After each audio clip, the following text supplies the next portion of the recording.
Salam, selamat pagi Bapak Ibu yang diberkati Tuhan. Berjumpa kembali bersama saya Susi Susanti Weni dalam Sarapan Rohani Sekolah Tinggi Teologi Paulus Jakarta. Pada pagi hari ini sebelum kita merenungkan firman Tuhan, saya mengajak untuk kita berdoa.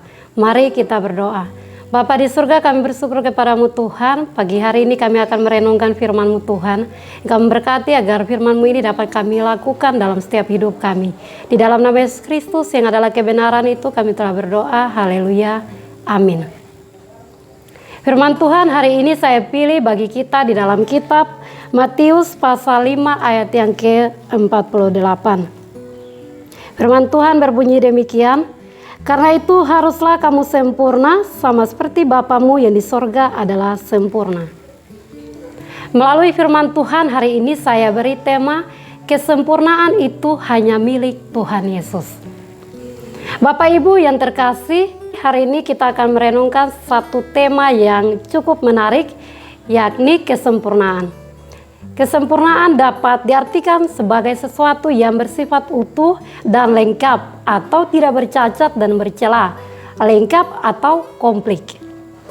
Di zaman sekarang ada begitu banyak upaya yang dapat dilakukan setiap orang untuk mencapai kesempurnaan, baik secara fisik, misalnya masalah kecantikan atau kegantengan, agar terlihat lebih ideal dan sempurna.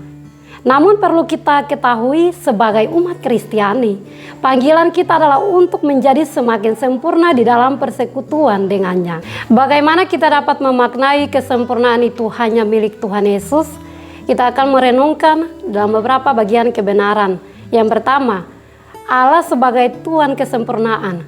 Dalam kitab Matius pasal 5 ayat yang ke-48, Yesus berkata, karena itu hendaklah kamu sempurna sama seperti Bapamu yang di sorga adalah sempurna. Ayat ini mengungkapkan bahwa Allah adalah Tuhan kesempurnaan.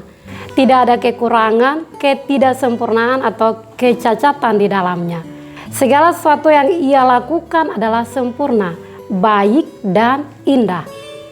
Kita sebagai manusia di sisi lain memiliki keterbatasan dan terkadang kita jatuh ke dalam dosa. Kebenaran yang kedua, yaitu panggilan untuk meniru kesempurnaan Allah meskipun kita tidak mampu mencapai kesempurnaan sepenuhnya seperti Allah. Yesus mengajak kita untuk menirunya. Panggilannya adalah agar kita semakin sempurna di dalam kasih, kekudusan, dan hidup yang taat. Yesus juga menjelaskan tentang bagaimana kita harus hidup sebagai orang percaya yang membedakan diri dari dunia ini. Dia mengajak kita untuk mengasihi musuh, melayani dengan rendah hati, dan hidup dalam kekudusan.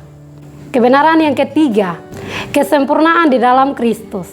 Meskipun kita berusaha untuk meniru kesempurnaan Allah, kita harus menyadari bahwa kita tidak akan pernah mencapai kesempurnaan itu sendiri.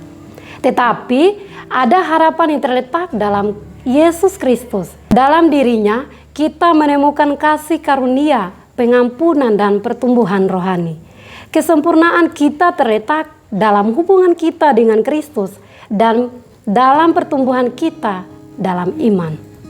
Bapak Ibu yang terkasih dalam Yesus Kristus, dalam renungan kita hari ini dapat diketahui bahwa di dunia ini tidak ada manusia yang sempurna atau nobody perfect. Dan kesempurnaan yang hanya dimiliki oleh Allah.